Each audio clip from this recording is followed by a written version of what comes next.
Mimi, Julius, Sorcerer. I think I might have lost control of my life a bit. Sure, it started off well enough. Used my new finger growing powers to help citizens like me.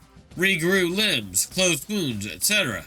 They always grew back a bit weird. Sometimes covered in feathers. Sometimes kinda see-through. Sometimes two grew back instead of one. People mostly still seem happy. Probably because Walter keeps getting me to think happy thoughts at them. I think it's a positive reinforcement thing. Made sure to give them all lucky extra pinkies as well. Shared love. Warp mutation. Made sure to warn them about the bolter bitches and extra fingers. Don't want anyone ending up like Walter. Old Walter, not the new one. Then they started hanging around a lot more, asking me for my wisdom. I just told them that Walter told me to. Seemed to make them happy. Started calling me the Flesh Father. Bit weird, but okay. Camaraderie.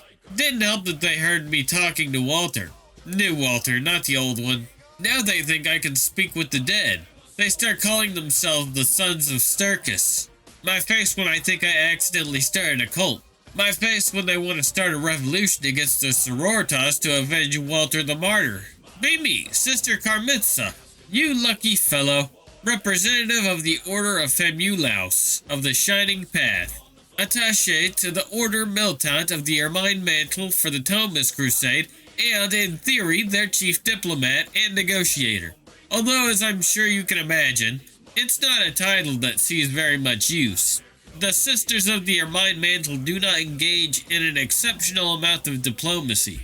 And on the off chance that they do, well, Canoness Constantia is a very headstrong woman. She prefers to handle such things herself. And while my skills are many and finely exercised, I am not especially suited for battling orcs or tyranids. So in practice, my job is mostly to sit around the cathedral and look beautiful. A role for which I can say, with not much vanity, I am extremely suited for. But it is quite tiresome. A woman of purpose such as myself quickly finds herself growing bored. But now things are looking up in that regard. Reading people is a part of my job, and the Canoness returned from her meeting subtly but furiously angry. The Mechanicus are conspiring to undermine the ecclesiarchal government on the planet. They're attempting to recruit supporters from amongst the Imperial Defenders to help them do so, and we must do the same. She says these things with apprehension, but it takes practice control for me to keep from smiling over it. May you live in interesting times is a curse, I suppose. But this feels very much like my time to shine. The matriarch Cecilia of the Gene Stealers. The bake sale went wonderfully. Everything was sold. True, about half of it was sold to an odd man with a herd of strange beasts. But still, everything was sold. He even gave us camels. By selling the camels, and with the other profits, we'll be able to upgrade from a small church to a small cathedral. A very, very small cathedral. But according to Regulation 95783245676-IO-62, a cathedral. Our sect is getting more popular by the day. I invite Miss Markham into my inner sanctum to congratulate her for selling the highest quality baked goods. She's such a pillar of the community, really. Miss Markham, I'd like to congratulate you for your outstanding work for the church, and I'd like to personally welcome you to the family.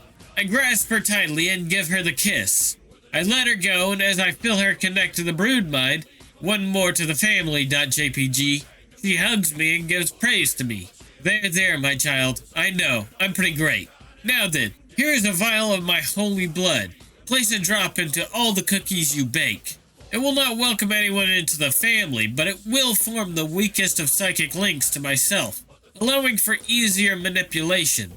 As soon as the first batch is done, I send a box of the cookies off to the bishop and his wife aboard the Camel Express.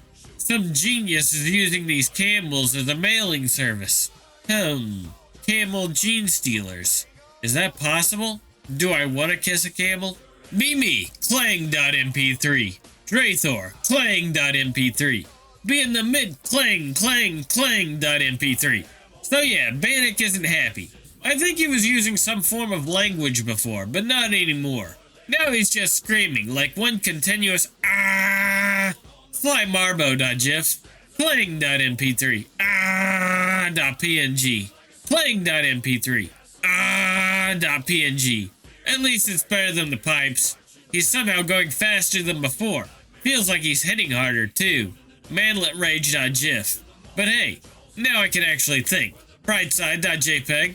He's pushing me back through the rubble. I've already emptied the pistol. He doesn't seem to notice the spilling holes in his body. Peth. Just means I'll have to do this the fun way. All this clanging and he hasn't noticed. His sword, without its protective field, is getting more worn down with each strike. I wait until the prime moment. This is going to look really cool. Hope you bigs are watching this .png. He brings down his sword. I swing up my axe. Crash.gif. Bandit gets a moment to eye his now busted sword before I bring my axe down into his shoulder. Kick him aside and just for measure, hack apart some support struts above him. Time to bury the competition. Puns. With Bandit stuck in the rubble and rock, I look about. Start looking over the corpses. I've gotten pretty good at looting, to be honest. Didn't manage to get any info from the members, but managed to find some orders. But fess me, it's in their weird language. Oh wait, there's a map. Phew.jpg. Looks like the Tardans are holed up further into the city. Can't tell exactly, but I think they're set up in what used to be an old winter gear warehouse. Because parkas and coats would be the only thing to survive a fiery apocalypse.